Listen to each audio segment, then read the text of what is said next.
আচ্ছা, তোমাদের সাথেও কি এমন হয় যে একটা চ্যাপ্টারের থিওরি খুব ভালোভাবে কমপ্লিট করার পরও তোমরা কোশ্চেন সলভ করতে পারো না, কিংবা তোমাদের দিয়ে কোশ্চেন সলভ হয় না? কিন্তু এটা কেন হয়? Because you guys study the wrong way. শুনো, তোমরা কি করো, একটা চ্যাপ্টারের আগে থিওরি পড়ো, তারপর কোশ্চেন সলভ করতে যাও। কিন্তু আজকে তোমাদের একটি টেকনিক শিখাবো। This technique is called reverse learning. Suppose তোমরা ব্লাড সার্কুলেশনের চ্যাপ্টারটা পড়তে যাচ্ছ, তাহলে তোমরা আগে কি করবা? ফার্স্টেই থিওরি না পড়ে question bank খুলবা।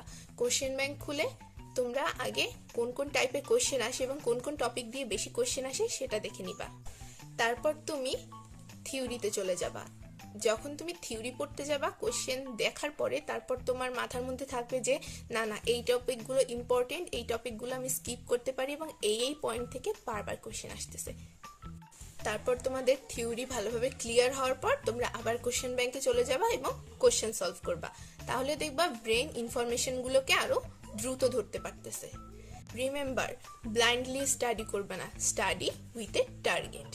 This is the day 3 of my 15 days 15 study technique under 60 seconds. If you like this series, then don't forget to like, comment and follow. Stay tuned for day 4. See you.